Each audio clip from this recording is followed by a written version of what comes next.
నమస్తే తెలుగు వన్ న్యూస్కి స్వాగతం. విజయసాయిరెడ్డి ఎట్టకేలకు బీజేపీలోకి చేరిపోతున్నారు. బీజేపీ అందుకు గ్రీన్ సిగ్నల్ ఇచ్చింది. ఢిల్లీ వర్గాల నుంచి ఇదే సమాచారం అందుతుంది. ఈ నేపథ్యంలో విజయసాయిరెడ్డి సిట్ ముందుకి హాజరయ్యి ఆ తర్వాత సిట్ విచారణలో అడిగిన ప్రశ్నలని బయటకు వచ్చి మీడియాతో పంచుకున్న తర్వాత వైసీపీ అటాక్ స్టార్ట్ చేసింది. వైసీపీలో సోషల్ మీడియా కార్యకర్తలు, అధికార ప్రతినిధులు అందరూ విజయసాయిరెడ్డి మీద దుమ్మెత్తిపోయడం మొదలుపెట్టారు. విజయసాయిరెడ్డి అసలు మొదటిసారి రాజ్యసభ ఎంపీ ఎలా అయ్యారో కూడా ఇప్పటికి బయటికి తీసి జగన్మోహన్ రెడ్డిని విజయసాయిరెడ్డి ఎలా బండబూతులు తిట్టారని సోషల్ మీడియాలో మొదలుపెట్టారు. ఇది వైసీపీ భయపడి చేస్తుందా, లేదా వైసీపీ విజయసాయిరెడ్డి మీద అక్కసు వెళ్ళగక్కుతుందా అర్థం కాని పరిస్థితి అయిపోయింది. మనతో బీజేపీ నేత రవిచంద్రారెడ్డి గారు జాయిన్ అవుతున్నారు. నమస్కారం రవిచంద్రారెడ్డి గారు. సార్ నమస్కారం. రవిచంద్రారెడ్డి గారు, మొట్టమొదట నేను అడగాలనుకున్న ప్రశ్న ఏంటంటే, మీరు వైసీపీకి రాజీనామా చేసి మరుసటి గంటలో బీజేపీలో జాయిన్ అయ్యారు. విజయసాయిరెడ్డి బీజేపీలో ఒకవేళ జాయిన్ అవ్వాలని అనుకుంటే రాజ్యసభకు రాజీనామా చేసిన తర్వాత ఇంతకాలం ఎందుకు పట్టింది? ఒకవేళ బీజేపీలో విజయసాయిరెడ్డి చేరడానికి బీజేపీ గ్రీన్ సిగ్నల్ ఇచ్చి ఉంటే ఇంతకాలం ఎందుకు పట్టింది? అంతకంటే ముందు నేను అడగాల్సిన ప్రశ్న, అసలు చేరుతున్నాడా లేదా? మీకేమైనా ఇన్ఫర్మేషన్ ఉందా? దీనికి చెప్పండి ఫస్ట్. సార్ గోపి గారికి నమస్కారం. మీకు తెలుగు ప్రేక్షకులందరూ నమస్కారం. ముఖ్యంగా నేను వైఎస్ఆర్సీపీ పార్టీలోకి విజయసాయిరెడ్డి గారి ద్వారా వచ్చిన వాడిని అప్పట్లో. ఎస్, అందుకే మిమ్మల్ని ఆహ్వానించాం. ఇప్పుడు విజయసాయిరెడ్డి గారి ద్వారా లాంగ్ బాండింగ్ అండ్ అసోసియేషన్ ఉంది. ఈ రోజు కూడా పరిచయం ఉంది, మాటలు కూడా ఉన్నాయి. ఖచ్చితంగా కూడా నేను అనేది ఒకటే, నేను ఒక నేషనల్ స్పోక్స్ పర్సన్ గా వైఎస్ఆర్సీపీ నుంచి రాజీనామా చేశాక, ఒక మాజీ కార్పొరేషన్ చైర్మన్ గా నేను పదవీ కాలాన్ని పూర్తి చేసుకుని ఎలక్షన్ లో ఓడిపోయిన తర్వాత రాజీనామా చేశాక స్వేచ్ఛగా నిర్ణయం తీసుకోవడంతో పాటు నా మీద ఎటువంటి ఆరోపణలు కానీ, కేసులు కానీ, లేకపోతే అవినీతి ముద్ర కానీ ఏదీ లేదు కాబట్టి నేరుగా ధైర్యంగా బీజేపీలోకి వెళ్ళి నన్ను చేర్చుకోమని అడిగా. పాటు అప్పటిదాకా ఉన్న వైఎస్ఆర్సీపీలో జగన్మోహన్ రెడ్డి గారితో ఎటువంటి భేదాభిప్రాయాలు లేకపోయినా, వాళ్ళని ఈ రోజుకి కూడా అభిమానిస్తూనే ఉన్నా, నేను మాత్రం పార్టీ వదిలాక జగన్మోహన్ రెడ్డి గారికి ఏం పనిచేయను. కానీ వ్యక్తిగతమైన అభిమానం వేరు, కానీ పార్టీ అభిమానం వేరు. నేను బీజేపీ మనిషిని. ఈ రోజు మీకు కడప నుంచి ఇంటర్వ్యూ ఇస్తున్నా. కడపలో జస్ట్ మధ్యాహ్నమే అంబేద్కర్ గారి భావజాలం, బీజేపీ యొక్క కార్యాచరణ, అంబేద్కర్ గారి సిద్ధాంతాలని, రాజ్యాంగాన్ని గౌరవిస్తూ బీజేపీ నరేంద్ర మోడీ గారి నాయకత్వంలో ఏ విధంగా ముందడుగు వేస్తుందో ఒక విస్తృతమైన సమావేశానికి డయా స్పీకర్ గా, మెయిన్ స్పీకర్ గా నేను వచ్చి ఇక్కడ పనిచేసా ఈ రోజు. అందుకే లైవ్ కూడా జూమ్ ద్వారా ఇస్తున్నా. పని మొదలు పెట్టేశారు అయితే బీజేపీలో మీరు? పని ఆల్రెడీ మొదలు పెట్టాను సార్. బడ్జెట్ కి సంబంధించి స్పీకర్ గా చిత్తూరు జిల్లాకు కూడా నాకు మొదట చేరిన నెల రోజుల్లోనే అసైన్ చేయడం జరిగింది. చిత్తూరు జిల్లాలో బడ్జెట్ యొక్క గొప్పదనం, బడ్జెట్ సామాన్యుడికి ఏ విధంగా మేలు చేసేదిగా 12 లక్షల ట్యాక్స్ ఈ ఫ్రీగా చేసిన ఆ బడ్జెట్ సామాన్యుడి జీవితాలను ఏ విధంగా ప్రభావితం చేస్తుందని చిత్తూరు జిల్లాలో ప్రసంగించడం, అక్కడికి చీఫ్ గెస్ట్ గా వెళ్ళడం కూడా జరిగింది. కాబట్టి పని ఎప్పుడో మొదలు పెట్టా, అన్ని సమావేశాలకు హాజరవుతున్నా. కాబట్టి నా పని మొదలైపోయింది. ఇక్కడ విజయసాయిరెడ్డి గారికి ఉన్న ఇబ్బంది ఏంటంటే, విజయసాయిరెడ్డి గారి ట్విట్టర్ ద్వారా బహిరంగంగా ప్రెస్ మీట్లు పెట్టినప్పుడు చంద్రబాబు నాయుడు గారిని కానీ, ముఖ్యంగా చంద్రబాబు నాయుడు గారిని, నారా లోకేష్ గారిని ఏదైతే టార్గెట్ చేశారు, ఆ టార్గెట్ చేయడంతో పాటు అనేక అలిగేషన్స్ లో, పాత విషయాల్లో ఉన్న ఇబ్బందుల దృష్ట్యా వెంటనే పార్టీ మారే అవకాశం లేక ఆయన ఆగారే కానీ, ఎందుకంటే చంద్రబాబు నాయుడు గారి ఇంపార్టెన్స్ ఈ రోజు కూటమిలో బీజేపీకి మద్దతుగా ప్రధానంగా ఉంది, కేంద్రంలో కూడా. అందుకని ఎవరిని నొప్పించకుండా అందరి అనుమతితోనే బీజేపీలోకి వచ్చే అవకాశం ఉందని నాకున్న సమాచారం. నేను ఈ సమాచారం వ్యక్తిగతంగా ఇస్తున్నా, నా పార్టీ తరఫున కాకుండా వ్యక్తిగతంగా ఆయనతో ఉన్న సాన్నిహిత్యం ద్వారా ఇస్తున్నా. దాదాపుగా విజయసాయిరెడ్డి గారు బీజేపీలో చేరడం ఖాయం. కాకపోతే చంద్రబాబు నాయుడు గారి మామూలు ఆమోదంతో వచ్చి మరి ఏదైనా పదవి కూడా పొందే అవకాశం ఉందో లేదో నాకు తెలియదు. కానీ బీజేపీ యొక్క పెద్దలు ఎవరైతే ఉన్నారో వాళ్ళందరితో కూడా విజయసాయిరెడ్డి గారికి సాన్నిహిత్యం ఉండడంతో పాటు ఏ రోజు కూడా బీజేపీని, బీజేపీ సిద్ధాంతాలని తాను రాజ్యసభ సభ్యుడైనప్పటి నుంచి విజయసాయి రెడ్డి గారు విభేదించలేదు, వాళ్ళని నొప్పించలేదు. ఇది ఒక అండర్లైనింగ్ పాయింట్. దాంతోపాటు ఒక్క మాట విజయసాయి రెడ్డి బీజేపీతో డీల్ ఓకే అయిన తర్వాతనే రాజీనామా చేశారని అనుకోవాలా? సార్ ఎవరైనా కానీ చెప్పాల్సిన మాటలు ఎవరంటే ఆయనే చెప్పాలి. ఇలాంటి డీల్ అని కానీ అంటే కాదు సార్. ఇప్పుడు మీరు నాకు మిత్రుడైనా మీ పర్సనల్ విషయాలు మీ తరపున నేను చెప్పలేను. ఎంతవరకు చెప్పొచ్చు అంటే నాకున్న సమాచారం మేరకు మాత్రమే చెప్పగలను. దానికి కొన్ని లిమిటేషన్స్ ఉంటాయి. గోపి గారు, మీ అభిప్రాయాన్ని మీ నోట్ల నుంచి వినాల్సిన దాన్ని నేను చెప్పకూడదు, అది అనైతికం. ఖచ్చితంగా కూడా నాకున్న సమాచారం మేరకు ఖాయంగా చెప్పగలను. విజయసాయి రెడ్డి గారు బీజేపీలోకి రావడం 2 రోజులు వెనక ముందు ఖచ్చితంగా వస్తారని నేను నమ్ముతున్నా. ఇది జరిగి తీరుతుంది. ఖచ్చితంగా కూడా మిమ్మల్ని వెళ్ళమని సజెస్ట్ చేసింది కూడా మీ గురువు గారు, లేకపోతే వైసీపీలో మీ గాడ్ ఫాదర్ ఆయనే కదా, ఆయనేనా అంటున్నా? లేదు సార్, ఈరోజు ఓపెన్ గా చెప్తున్నా. ఈ రోజులు కాంక్రీట్ కుర్చీ అని చెప్పా. ఈరోజు నేరుగా చెప్తున్నా, సజ్జల గారితో వచ్చిన విభేదాల వల్ల జగన్మోహన్ రెడ్డి గారికి సాన్నిహిత్యంగా ఉన్న నేను ఆ పార్టీలో సర్వం సహా సజ్జల గారి పెత్తనమే నడుస్తుంది కాబట్టి దాంట్లో ఇంకా మనం ఇమడలేం. అధినాయకుడైన జగన్మోహన్ రెడ్డి గారికి ఎంత అనుకూలంగా ఉన్నా, ఆయన మనల్ని ఆదరిస్తున్నా, సజ్జల గారి యొక్క వివక్షని తట్టుకొని మనం ఈ పార్టీలో మనుగడ సాగించలేమని చెప్పి క్లియర్ గా ఒక డెసిషన్ తీసుకుని దాదాపు 1 month నేను బీజేపీ నాయకుల్లో నాకున్న పరిచయాల ద్వారా నా అప్పీల్ వాళ్ళకి చెప్పడంతో పాటు ఇక్కడే ఈ పార్టీలో ఉంటే అనేక రకాల స్క్రిప్ట్లు ఇస్తున్నారు. కూటమి పెద్దల్ని, మరీ ముఖ్యంగా చంద్రబాబు నాయుడు గారిని, పవన్ కళ్యాణ్ గారిని తిట్టే స్క్రిప్ట్లు ఇస్తున్నారు. నాకు వ్యక్తిగతంగా ఎవరిని తిట్లతో రాజకీయం చేసి నేను చెడ్డ కాదలుచుకోలేదు కాబట్టి ఆ పార్టీ వదులుకోవాలనుకుంటున్నా. నా మీద చెక్ చేసుకోండి, ఏ కేసులు లేవు, ఎటువంటి అనైతికత కానీ లేకపోతే ఎటువంటి అవినీతి కానీ లేదు కాబట్టి క్లీన్ గా ఉంది కాబట్టి నన్ను బీజేపీలోకి అనుమతించమని అడిగా. మా అధ్యక్షురాలైన పురంధేశ్వరి గారిని అడిగా. ఆంధ్రప్రదేశ్ నుంచి బీజేపీకి ప్రాతినిధ్యం వస్తున్న సత్యకుమార్ గారు మంత్రిగా ఉన్నారు, ఆయన అడిగా. వాళ్ళ ద్వారా నేను పార్టీలోకి రావడం జరిగింది. కానీ విజయసాయి రెడ్డి గారు నేను పార్టీ మారే ముందు దాదాపు 2 నెలల ముందు నుంచి మా మధ్యలో పెద్దగా కలిసింది లేదు, మాట్లాడింది లేదు. విజయసాయి రెడ్డి గారికి నేను పార్టీ మారే విషయం కూడా నేను చెప్పలేదు. ఎందుకంటే నాకు అన్ని అనుమతులు వచ్చాక సడన్ గా ఆ రోజు జాయిన్ కావడం జరిగింది. నాకే ఆశ్చర్యం వేసింది. నేను జనవరి 18న పార్టీ వదిలి వెంటనే ఒక అర్ధగంట టైంలోనే నేను బీజేపీలో ఏదైతే చేరానో కరెక్ట్ గా వారం తర్వాత జనవరి 25న విజయసాయి రెడ్డి గారు రాజీనామా చేస్తే నేను కూడా ఆశ్చర్యపోయాను. ఎందుకంటే నేను ఆయనకి చెప్పే బయట ఉండొచ్చు, కానీ నేను ఎవరికి ఏమీ చెప్పలే. అదేవిధంగా విజయసాయి రెడ్డి గారి రాజీనామా కూడా ముందు నుంచి ఆలోచించుకున్నారేమో, లేకపోతే ఆయనకున్న అవమానాలు, ఆత్మహత్యతో పడ్డ బాధలు ఇంక చాలనుకున్నారేమో, ఆయన కూడా రాజీనామా చేయడం జరిగింది. రైట్. ఇప్పుడు విజయసాయి రెడ్డి గారు ఒకవేళ బీజేపీలో చేరితే రాజ్యసభ ఉంటుందా, లేకపోతే బీజేపీలో ఓ మాజీ ఎంపీగానే జాయిన్ అవ్వబోతున్నారు, ఆయన ఉండబోతున్నారా? పెళ్లికి ముహూర్తం నిశ్చయం కావాలి, తర్వాతే బిడ్డ గురించి ఆలోచించాలి. ముందు బీజేపీలో చేరాలి. దానికి కావాల్సిన పక్కనున్న ముఖ్యంగా పెద్దలు సమాచారం అంటే సమాచారం ఉంది, ముహూర్తం నిర్ణయించలేదు, డేట్ మరి ఈ సమాచారం ఉన్న వాళ్ళకి అది కూడా ఉండే ఉంటుందిగా. ఈ సమాచారం చేరబోతున్నారని సమాచారం మీకు ఉన్నప్పుడు చేరితే ఎలా, మాజీగానా ఎగ్జిక్యూటివ్ గానా అనేది మీకు ఉంటుందిగా. చంద్రబాబు నాయుడు గారు, పవన్ కళ్యాణ్ గారితో పాటు రాష్ట్ర అధ్యక్షురాలైన పురంధేశ్వర్ గారికి కూడా సమాచారం ఉంటుంది. వాళ్ళందరికీ సమాచారం ఉన్న తర్వాత ఆ ముహూర్తం నిర్ణయిస్తే అది మనం వార్తల్లో చూసిన తర్వాతే స్పందించాలి. కానీ సమాచారం ఏముంది, ఆయన బీజేపీ భావజాలంలో ఉన్నారన్న సమాచారం నాకు ఉంది.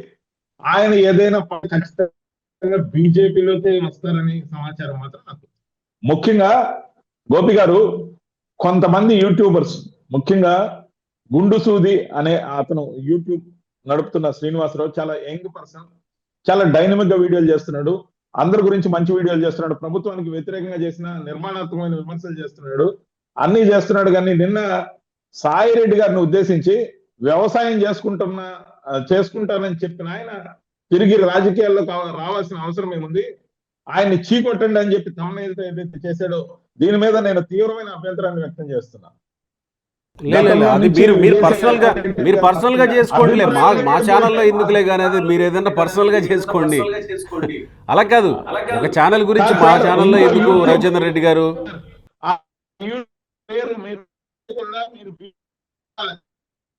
ఏదైనా కానీ ఒక డిసైడ్ చేయదు కాబట్టి అబ్జెక్షనబుల్.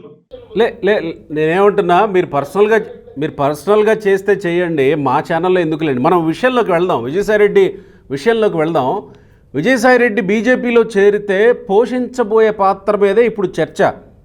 ఒక రకంగా మీరు అన్నట్టు లేకపోతే ఊహాగానాలు నడుస్తున్నట్టు ఆయన బీజేపీలో చేరతారనేది దాదాపుగా ఖాయమైపోయినట్టే కనబడుతుంది. ఆయన పోషించబోయే పాత్ర ఏంటి అనేదే చర్చ. ఇప్పుడు ఆల్రెడీ ఒకవైపు కేసులు నడుస్తున్నాయి, లిక్కర్ కేసు వ్యవహారంలో ఆయన సిట్ పిలిచింది, ఇంకొక వైపు సిఐడి విచారణకు ఆయన అటెండ్ అవుతూ ఉన్నారు.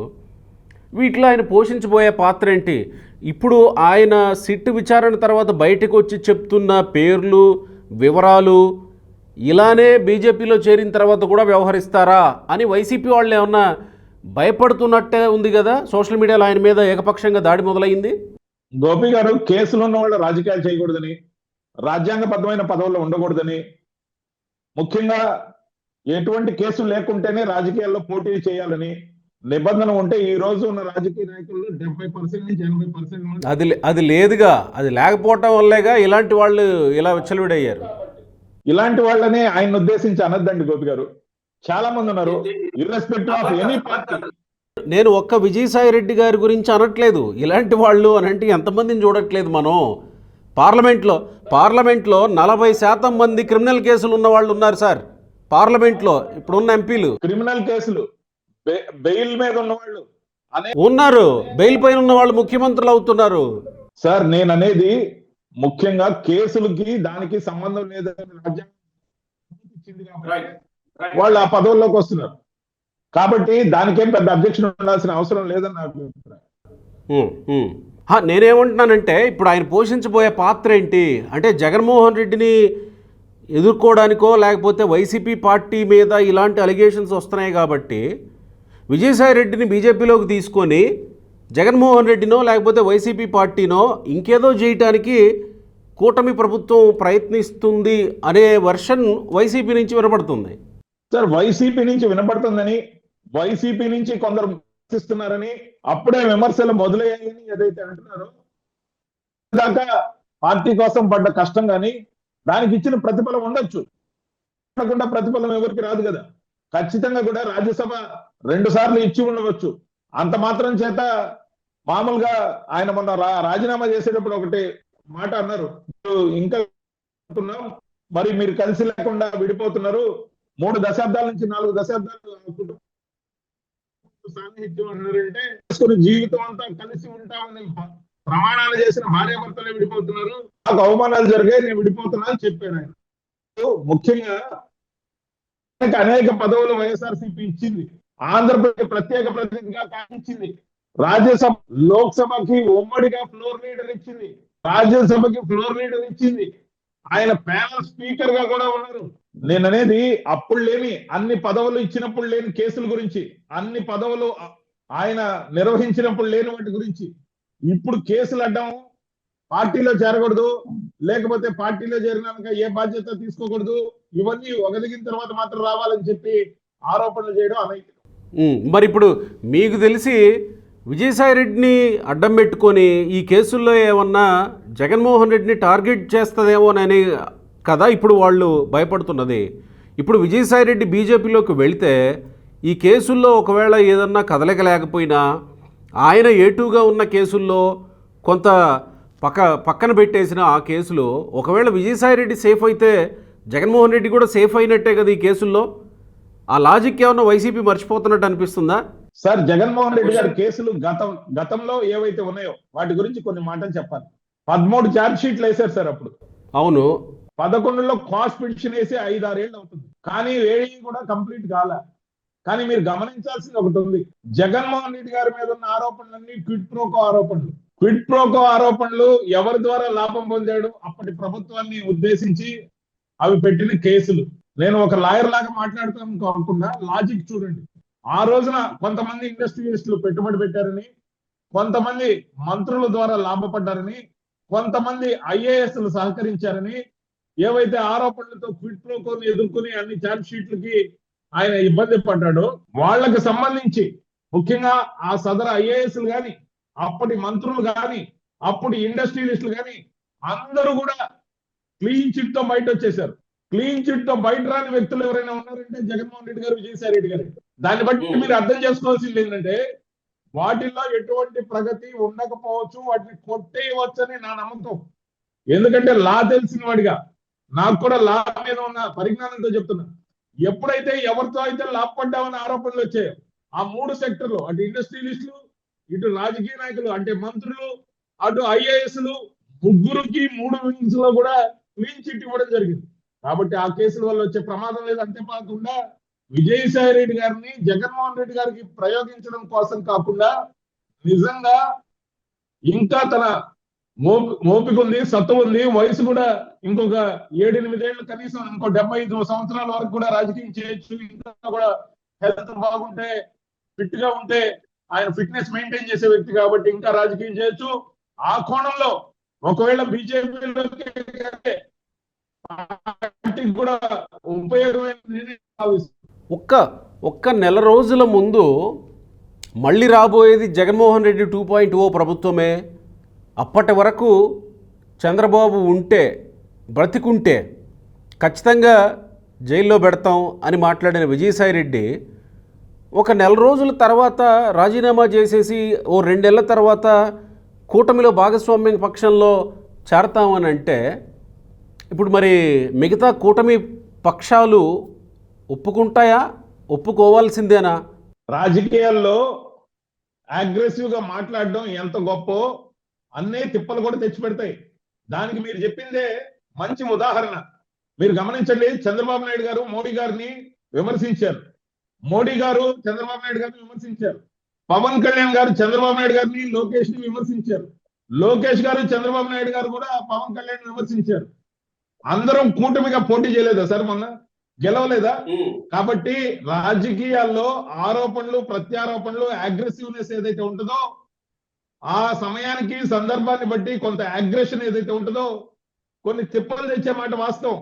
కానీ వాటినన్నింటినీ మనసుకు తీసుకుంటే లౌక్యం లేని వ్యక్తిగా మోడీ బతికుంటే లోపలేస్తాం, మోడీ బతికుంటే లేదా మోడీ, నరేంద్ర మోడీ అప్పుడు ఆయన ప్రత్యర్థిగా వ్యవహరించింది. నరేంద్ర మోడీ మేము అధికారంలోకి వచ్చేటప్పటికి బతికుంటే లోపలేస్తాం, ఈ ట్వీట్లో అవి నేను ఉచ్చరించడం ఎందుకులే కానీ అలాంటి పదాలు ఇప్పుడు చంద్రబాబు నాయుడు గారు మాట్లాడలేదే. నరేంద్ర మోడీ గారిని ఉద్దేశించి కానీ, భారతీయ జనతా పార్టీని ఉద్దేశించి కానీ ఏ ఒక్క రోజు కూడా విజయసాయి రెడ్డి గారు ఒక్క వ్యాఖ్య కూడా వ్యతిరేకంగా చేయలేదు. కావాలంటే మీరు నరేంద్ర మోడీ గురించి కాదు, చంద్రబాబు నాయుడు బతికుంటే అంటే చావు కోరినట్టే కదా. చంద్రబాబు నాయుడు ఎప్పుడన్నా మోడీ చావు కోరాడా? కోరలేదే. ఇలాంటి మాటలు మాట్లాడబట్టే కదా ఆ రోజు రాజీనామా చేసి ఆ రోజే పార్టీ మారలేకపోయారు. అందుకే నోరు మంచి అయితే ఊరు మంచి. ఆ రోజే రాజీనామా చేసిన రోజే పార్టీ మారే సౌలభ్యం బహుశా ఆయనకు కూడా ఉండేదేమో. ఇలాంటి వ్యాఖ్యలు చేసినందువల్లే కదా ఆ రోజే ఆయన పార్టీ మారలేకపోయారు. అందరినీ ఒప్పించుకోవాల్సిన పరిస్థితి వచ్చింది, అందరినీ కలుపుకోవాల్సిన అవసరం వచ్చింది. ఇప్పుడేంటి చంద్రబాబుతో మాట్లాడుకున్నారా? క్షమాపణ ఏమన్నా చెప్పారా? చంద్రబాబు కాళ్ళు ఏమన్నా పట్టుకున్నారా లోపల? మీరు చంద్రబాబు నాయుడు గారిని అడగాలి, లేదంటే విజయసాయి రెడ్డి గారిని అడగాలి. నేను చూడలేదు, నాకు దాని నుంచి సమాచారం. ఈ నెల రోజుల్లో ఏం మార్పు జరిగింది అంటున్నా? ఏం మార్పు జరిగిందో వాళ్ళిద్దరిని మీరు అడగాలి సార్. ఎలా ఒప్పుకున్నారు, ఎలా సయోధ్య కుదుర్చుకున్నారు? అలాంటి మాటలు మాట్లాడకుండా ఉంటే రాజీనామా చేసినప్పుడే డెఫినెట్గా చేరుండేవాడా అని అన్నారు కదా. మరి ఈ గ్యాప్లు రాజీనామా చేసిన తర్వాత ఒక 1-2 మంత్స్ గ్యాప్ వచ్చింది కదా, ఏం జరిగింది ఈ గ్యాప్లో? ఇప్పుడు సిద్ధమైపోయినట్టేనా? వాళ్ళు ఏం మాట్లాడుకున్నారో, కలుసుకున్నారో లేదో నాకు తెలియదు సార్. గోపి గారు, నాకు తెలియని వాటి గురించి నేను చెప్పలేనండి. మరి ఇప్పుడు ఒకవేళ చంద్రబాబు నాయుడు యాక్సెప్టెన్సీ లేకపోయినా, తెలుగుదేశం జనసేన యాక్సెప్టెన్సీ లేకపోయినా బీజేపీ చేర్చుకోవచ్చా? అది బీజేపీ అధిష్టానం నిర్ణయం సార్. అధిష్టానం గురించి నేను వాళ్ళ మనసులో ఏముందో నేను చెప్పలేను. నాకున్న సమాచారం మేరకు మాత్రమే చెప్పాను. కానీ అధిష్టానం నిర్ణయం ఆలోచన గురించి నేను చెప్పే హక్కు నాకు లేదు. Right sir. సో ఇప్పుడు రవిచంద్రారెడ్డి గారు, విజయసాయి రెడ్డి గారు ఒక రకంగా గురు శిష్యులు లాంటి వాళ్ళే అనొచ్చా? సార్ వైసీపీలో గురు శిష్యులుగానే ఉన్నాను కదా సార్. ఒకవేళ బీజేపీలోకి రావడం అంటూ జరిగితే నేను ఇప్పటికే మా అధ్యక్షురాలైన పురంధేశ్వరి గారి నాయకత్వంలో పనిచేస్తున్నా. ఆమె నాయకత్వంలో ఎవరు నాయకులుగా ఉంటే వాళ్ళ నాయకత్వంలో సత్యకుమార్ గారితో మాకు 25 ఏళ్ల అనుబంధం.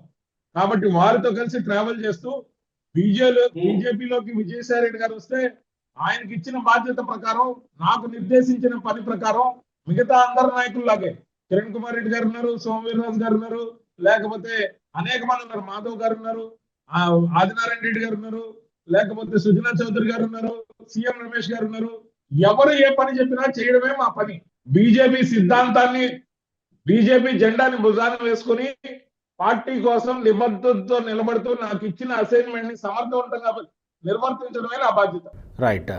ఒక్కటి చివరిగా, ఇప్పుడు లిక్కర్ కేసులో 2 సార్లు మీటింగ్ జరిగిన మాట వాస్తవమే. ఒకటి హైదరాబాద్లో, రెండోది విజయవాడలో తన ఫామ్ హౌస్లోన ఏదో విల్లాలో జరిగిన మాట వాస్తవమే. మీటింగ్లో పాల్గొన్న వాళ్ళ పేర్లు చెప్పుకుంటూ వచ్చాడు విజయసాయి రెడ్డి. ఈ మీటింగ్లో పాల్గొన్న వాళ్ళకి ప్రభుత్వంలో పాలసీలు చేసే వాళ్ళకి అసలు సంబంధం లేదు. పాల్గొన్న వాళ్ళ పేర్లు ఏంటో మీరే వినే ఉంటారు, విజయసాయి రెడ్డి గారు చెప్పింది. ఎగ్జాక్ట్లీ. వాళ్ళు పాలసీలు చేశారా? విజయసాయి రెడ్డి మొన్న సిట్టు విచారణలో ఏం చెప్పినట్టు, మీడియా ముందు ఏం చెప్పినట్టు, అంటే ఒక్క రాజ్ కసిరెడ్డి దగ్గరే పాలసీలు చేసే పవర్ ఉందా? ఇంకెవరన్నా వెనకాల లేకుండా రాజ్ కసిరెడ్డితోనే అయిపోయిందా? విజయసాయి రెడ్డి ఏం చెప్పదలుచుకున్నారు అక్కడ? నాకేం అర్థం కాలేదు. నాకే కదా, చాలా మందికి అర్థం కాలేదు. సార్, విజయసాయి రెడ్డి గారు కానీ మీడియా ముందుకు వచ్చి ఆ మాత్రం న్యూస్ ఇవ్వకపోతే ఈ మాత్రం ఆరోపణలకి వీటి గురించి డిస్కషన్ కూడా అవకాశం ఉందా సార్ గోపి గారు? 2 సార్లు ఆయన, ఒకసారి రాజ్ కసిరెడ్డి గారి పేరు, రెండోసారి రాజ్ కసిరెడ్డి గారి పేరుతో పాటు మిథున్ రెడ్డి గారి పేరు, మరి రాజ్ కసిరెడ్డి గారికి 5 మంది అసిస్టెంట్లు ఉన్నారని వాళ్ళ పేర్లు, దాంతో పాటు వాసుదేవ్ రెడ్డి గారు, మరి సత్యప్రసాద్ అని ఏదైతే ఎక్సైజ్ సంబంధించిన కార్యదర్శికి సంబంధించిన పేరు, ఇవన్నీ ఆయన రివీల్ చేయడంతో పాటు అదాన్ డిస్టిలరీస్ కి, డీకాట్ కంపెనీకి కలిపి 100 కోట్ల రూపాయలు నేను ఇప్పించానని చెప్పిన తీరు, ఇవన్నీ కూడా ఆయనంతటా ఆయన ప్రెస్ ముందు చెప్పకపోతే ఈరోజు డిస్కషన్ ఉందా? మిథున్ రెడ్డి గారు లోపల ఏం మాట్లాడారో మాట్లాడారు. సిట్ అధికారుల దగ్గర సమాచారం ఉంది కదా. ఒక లాజిక్ వినండి. మిథున్ రెడ్డి గారు కూడా విచారణకు వెళ్ళారు. మిథున్ రెడ్డి గారు బయట వచ్చి ఏం మాట్లాడారు? ఇవన్నీ కేసులు నిలవు, మా మీద అక్రమంగా పెట్టారు, ఇది కక్ష సాధింపు అని చెప్పారు. లోపల నుంచి వచ్చిన వాటిలో సమగ్రమైన సమాచారం, అది స్కామ్ అని కానీ, దానికి అంగీకారం కానీ, దాంట్లో పలానా వాళ్ళని పాల్గొన్నామని కానీ, దాని డెప్త్ కానీ ఏమన్నా చెప్పారా? చెప్పడానికి ప్రయత్నించింది ఒక విజయసాయి రెడ్డి గారే. ఆ విజయసాయి రెడ్డి గారు చెప్పబట్టే ఇంతమంది పేర్లు బయట వచ్చాయి, మనం డిస్కస్ చేస్తున్నాం. అంటే ఆయన ఒకటి మాత్రం తీర్మానించారు, దీంట్లో స్కామ్ జరిగింది, నన్ను కూడా మోసం చేశారని ఆయన చెప్పాడు. దీంట్లో నాకు కొన్ని ప్రశ్నలు ఉన్నాయి గోపి గారు. 98,872 కోట్ల రూపాయల టర్నోవర్ అంటే వ్యాపారం జరిగింది ఆ 5 సంవత్సరాల్లోని. 98,872 కోట్లు. దాంట్లో 659 కోట్లు మాత్రమే డిజిటల్ పేమెంట్స్. మరి మిగతాదంతా సొమ్ము రూపంలో, క్యాష్ రూపంలో ఎందుకు తీసుకున్నారు? 4,380 షాపులు అఫిషియల్ గా బెల్ట్ షాపుల పేరుతో ఆ రోజుల్లో నేను కూడా వైసీపీలో ఉండి చెప్పిన దాని లెక్కల ప్రకారం 43,800 బెల్ట్ షాపులు ఉన్నాయని చెప్పాం. 48 గంటల్లో 43,800 బెల్ట్ షాపులు మూసేసామని కూడా చెప్పడం జరిగింది. ఆ రోజు రికార్డ్స్ ప్రకారం అదే జరిగింది. 4,380 షాపుల్ని 2,534 కుదించిన మాట కూడా వాస్తవం. కొన్ని ఎలైట్ షాపులు తర్వాత ఫేజ్ లో 100-200 షాపులు పెట్టినా ఆ 2,534 షాపులు కూడా ప్రభుత్వ ఆధీనంలో పనిచేసాయి. ప్రభుత్వ ఆధీనంలో పనిచేసిన ఆ షాపుల్లో ఉద్యోగస్తుల్ని ఎవరు నియమించారు? గోపి గారు, ఇది అండర్లైన్ పాయింట్. ఉద్యోగస్తులు నియమించింది సదరు ఎండి ద్వారా అవుట్ సోర్సింగ్ కాంట్రాక్ట్ బేస్ లో ఎవరినైతే నియమించారో ఆ నియమించిన వారికి ఇన్సిస్ట్ చేసి క్యాష్ రూపంలోనే అమ్మమని చెప్పింది ఎవరు? Question number 1. Question number 2, procurement ఎలా జరిగింది, ట్రాన్స్పరెన్సీ ఉందా అనేది నెంబర్ 2. నంబర్ 3, ముఖ్యంగా లోకల్ సోప్ కి బ్రాండెడ్ సోప్ కి తేడా ఉన్నట్టే లోకల్ గా తయారైన లిక్కర్ కి కొత్త బ్రాండ్స్ కి ఈక్వల్ టు ప్రీమియం బ్రాండ్స్ రేట్లు ఎందుకు డిసైడ్ చేశారు? డిసైడ్ చేస్తే ఆ డిసైడ్ చేసిన డిఫరెన్స్ అమౌంట్ వాళ్ళకి పే చేశారా, లేకపోతే క్యాష్ రూపంలో వచ్చింది కాబట్టి మినహాయించుకొని ఇచ్చారా? Question number 3. ముఖ్యంగా పాలసీ గురించి డిస్కషన్ మా ఇంట్లో జూబ్లీ హిల్స్ లో జర్నలిస్ట్ కాలనీలో ఒక్కసారి, రెండవసారి తాడేపల్లిలో నా నివాసంలో జరిగిందని విజయసాయి రెడ్డి గారు చెప్పారు. ఆ పాల్గొన్న సభ్యుల పేర్లు చెప్పారు. ఆ సభ్యుల్లో విజయసాయి రెడ్డి గారు తాను ఉన్నట్టు చెప్పారు. తాను ఉన్నప్పుడు తనతో పాల్గొన్న వాళ్ళ పేర్లు ఏం చెప్పారు? రాజ్ కసిరెడ్డి గారి పేరు చెప్పారు, మిథున్ రెడ్డి గారి పేరు చెప్పారు, వాసుదేవ్ రెడ్డి గారి పేరు చెప్పారు, సత్యప్రసాద్ గారి పేరు చెప్పారు. మరి వీళ్ళందరి పేర్లు చెప్పడంతో పాటు సార్ సజ్జల శ్రీధర్ రెడ్డి, సజ్జల శ్రీధర్ రెడ్డి గారి పేరు చెప్పారు. మరి వీళ్ళందరి పేర్లు చెప్పినప్పుడు వీళ్ళందరూ అసలు ఎవరు సార్ లిక్కర్ పాలసీ గురించి డిస్కస్ చేయడానికి? నేను అదే అంటున్నా. There is no concern minister. పోనీ మినిస్టర్ గారు ఆథరైజేషన్ ఉందా అంటే స్కామ్ జరిగిందని చెప్పకనే విజయసాయి రెడ్డి గారు ఆల్రెడీ చెప్పారు. వీళ్ళు లిక్కర్ పాలసీని ఎలా డిసైడ్ చేస్తారు? సదర్ వాసుదేవ్ రెడ్డి గారు అక్కడికి వచ్చినప్పుడు అదాన్ డిస్టిలరీకి 100 కోట్లు ఇప్పించాయని చెప్పారే, అంటే పెట్టుబడి 100 కోట్లు ఇచ్చేటప్పుడు ఏం గ్యారంటీతో ఇప్పించారు? విజయసాయి రెడ్డి గారిని మోసం చేశారన్నారు. ఆ మాట చెప్పారు అండర్లైన్ చేసి. ఏ విధంగా మోసం చేశారు? అంతేకాకుండా ఈ రోజు వరకు విచారణ జరుగుతున్న ఈ కేసులో అంత అద్దుద్దరాన వాసుదేవ్ రెడ్డి గారిని ఎందుకు రిలీవ్ చేసేశారు? ఎవరు ఒత్తిళ్లు వస్తున్నాయి? కేంద్ర సర్వీసులకు ఎందుకు పంపారు? ఆఖరి ప్రశ్న, ఈ రోజు వరకు కన్సర్న్ మినిస్టర్ కి, దళిత మినిస్టర్ గా ఉన్నప్పటికీ ఆయనకి ఇచ్చిన విలువ ఇస్తూనే ఆయన విచారణకి పిలవడం కానీ, ఆయన వాంగ్మూలం తీసుకోవడం కానీ, నాకు తెలియకుండా నా శాఖలో ఇవన్నీ చేశారు, నాకేం సంబంధం లేదనే స్టేట్మెంట్ అయినా రికార్డ్ చేయకుండా ఆయన అసలు పిలవకుండా సిట్టి ఎందుకు ఉంది? కరెక్ట్. 7 ప్రశ్నలు. ఈ 7 ప్రశ్నల్లోనే మొత్తం స్కామ్ ఉంది. అసలు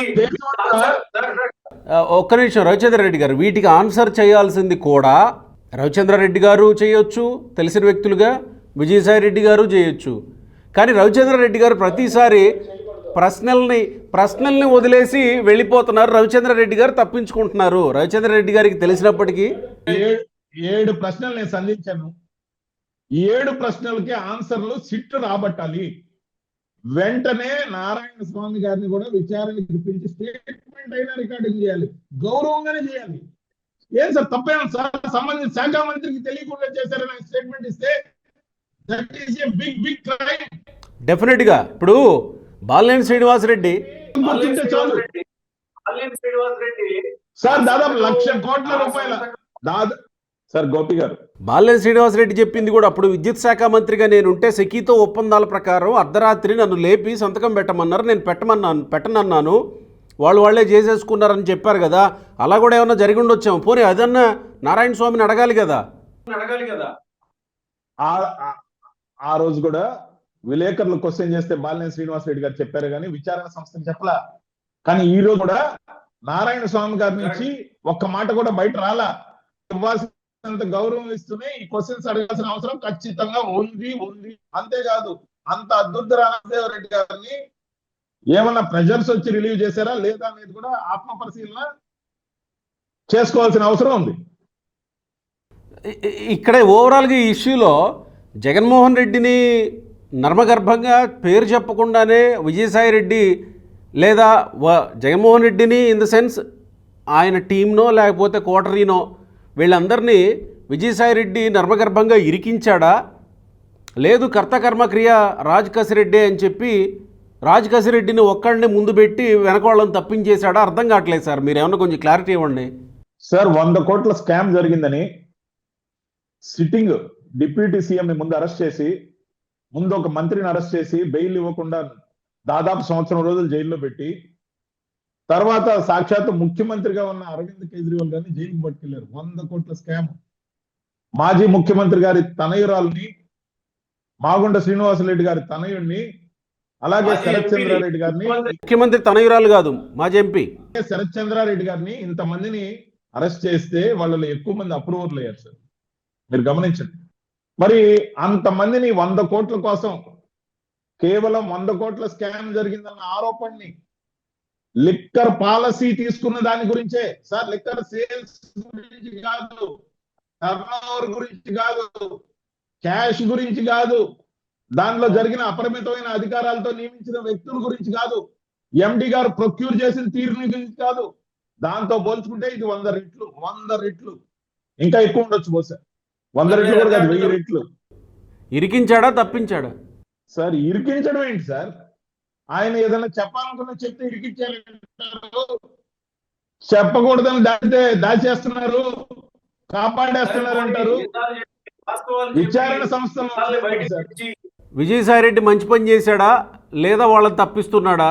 దీనికి చెప్పండి సార్. విజయసాయి రెడ్డి గారు చేసిన పని ఆయనకు ఆత్మసంతృప్తినిచ్చడం ఇవ్వడంతో పాటు ప్రశాంతంగా నిద్రపట్టి పని చేశాడు. భయాలు ఆందోళనలు ఎన్నో ఉన్నా చాలా ధైర్యం చేశాడని నేను అనుకుంటున్నాను. చాలా ధైర్యం చేశాడు అనుకుంటున్నాను. ఎందుకంటే అల్టిమేట్ గా ప్రజలకి నిజాలు చెప్పాలంటే చాలా ధైర్యం కావాలి సార్. దాంట్లో తాను కూడా కూర్చొని చర్చించిన దాని గురించి ధైర్యంగా చెప్పాడంటే దాన్ని అభినందించాలి. తాను కూడా కూర్చొని చర్చించిన దాని గురించి తానే బయట పెడితే ఎందుకు సార్ అభినందించరు? ముఖ్యంగా విచారణ సంస్థ ఈ రోజుకైనా ముందు ఫస్ట్ నారాయణ స్వామి గారిని స్టేట్మెంట్ రికార్డింగ్ చేయాలి. దస్తగిరిని కూడా అభినందించాలేమో సార్, దస్తగిరిని కూడా అభినందించాలేమో అంటున్నా. వివేకానంద రెడ్డి హత్య కేసులో దస్తగిరి, నేను ఆ విషయం గురించి ఇప్పుడు అసలు మాట్లాడను, ఎందుకంటే అది ఆల్రెడీ సిబిఐ పరిధిలో. అంటే విజయసాయి రెడ్డి తానే ఉన్న మీటింగ్ గురించి తానే బయట పెట్టాడంటే అభినందించాలి అని అన్నారు కదా. వివేకానంద రెడ్డిని హత్య చేసిన దాంట్లో దస్తగిరి కూడా ఉన్నాడు, తానే అప్రూవర్గా మారాడు కదా, అభినందించాలి కదా. దయచేసి సీరియస్లీ అబ్జెక్ట్ గోపి గారు. అతను మర్డర్ చేశాన్ని అతనే ఒప్పుకుంటే దాన్ని దీన్ని కంపేర్ చేసి దానికి నర్మగర్భంగా ఏదైనా మనం వ్యాఖ్యలు జోడించడం అనైతికం. కాదు కాదు కాదు కాదు కాదు నేనేమంటున్నానంటే అలా కాదు సార్. విజయసాయి రెడ్డి తాను మీటింగ్లో ఉండి తానే ఉన్నానని చెప్పాడంటే అభినందించాలి కదా అని అన్నారు కదా మీరు. మీటింగ్ వేరు, కంపేటింగ్ వేరు sir. How you can compare that? Okay, మీరు యాక్సెప్ట్ చేయకపోవచ్చు, మీరు పర్లేదు, ఇబ్బంది లేదు. నేనే కాదు, ఎవరు యాక్సెప్ట్ చేయరు గోపి గారు. మనం లింక్ చేసిన తీరు మనల్ని ఎవరినైనా మెప్పించాలనుకున్నా కూడా సమాజం హర్షించదు. ఈ కేసులో ఉన్న డెప్త్ ఫస్ట్ మీరు అడగాల్సింది ఏంటంటే, ఒక విలేకరిగా గోపి గారు ఇమీడియట్ గా మీరు కూడా ఒక మాధ్యమంలో ఉన్నారు కాబట్టి నారాయణ స్వామి గారు స్టేట్మెంట్ రికార్డ్ చేయమనండి సార్. యా డెఫినెట్ గా నేను అన్నాను కదా, లీడ్ తీసుకోండి, లీడ్ తీసుకోండి సార్, లీడ్ తీసుకోండి. నారాయణ స్వామి గారిని స్టేట్మెంట్ రికార్డింగ్ కోసం అన్న పిలవండి. ఖచ్చితంగా ఖచ్చితంగా ఖచ్చితంగా నేను అదే అన్నాను. మీరు అంటే ఖచ్చితంగా ఆ పని చేయాల్సి ఉందనే అన్నాను నేను, రవిచంద్ర రెడ్డి గారు. మన లీడ్ తీసుకుని అడగండి సార్, మీడియా మాధ్యమంగా అడగండి, తప్పేముంది? ఖచ్చితంగా ఖచ్చితంగా రైట్. ఇప్పుడు కంపేర్ చేసినప్పుడు మిక్సప్ అయిపోయి అసలు విషయం డైవర్ట్ అయిపోయి జోక్ అయిపోద్ది సార్. గోపి గారు ఇది చాలా సీరియస్ అంశం. నేనేమంటున్నానంటే ఇప్పుడు విజయసాయి రెడ్డి చివరిగా, విజయసాయి రెడ్డి రాజ్యసభ భద్రమేనా? రాజ్యసభ కొనసాగుతుందేమోనని మనం అనుకోవచ్చా సార్? ఆయన బీజేపీలో కంటే వస్తే రాజ్యసభ దేవం సార్. ఇప్పటికే 2 సార్లు ఆయన ఉన్నారు. రాజ్యసభ ఇవ్వాలనుకుంటే బీజేపీ ఎంతసేపట్లో ఇవ్వగలదు సార్?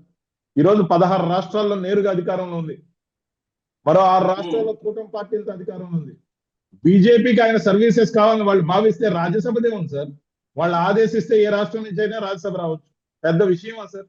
లేదు, చంద్రబాబు నాయుడు గారు కోరుకుని నాకేం అబ్జెక్షన్ లేదని ఇస్తే, బీజేపీ అధిష్టానం సరేనంటే ఆయనకే ఇవ్వమని ఆదేశిస్తే లేదా నిర్ణయం తీసుకుంటే ఇన్ని క్వశ్చన్లు ఇఫ్లు బట్లున్న దాని గురించి నేనేం సమాధానం చెప్తాను సార్? సో ఇప్పుడు చంద్రబాబు చేతిలో ఉందనుకోవాలా ఆయనకి రాజ్యసభ? మీరు గమనించండి, చంద్రబాబు నాయుడు గారు అనుమతి లేకుండా చంద్రబాబు నాయుడు గారితో ఉన్న ఎమ్మెల్యేలు ఎందుకు దాన్ని వదులుకుంటారు? దాన్ని బీజేపీకి అప్పగించాలి, బీజేపీ నిర్ణయం తీసుకోవాలి. సాయిరెడ్డి గారు బీజేపీలో చేరాలి, దాని తర్వాత అధిష్టానాన్ని మెప్పించాలి, వాళ్ళందరూ మాట్లాడుకుని ఒప్పుకుని ఆయనకే ఇవ్వాలని నిర్ణయించాలి. ఇవి ఉన్నాయి కదా సార్, దాని గురించి స్పెక్యులేషన్ అనవసరం. Okay, right. Thank you Rajendra Reddy గారు.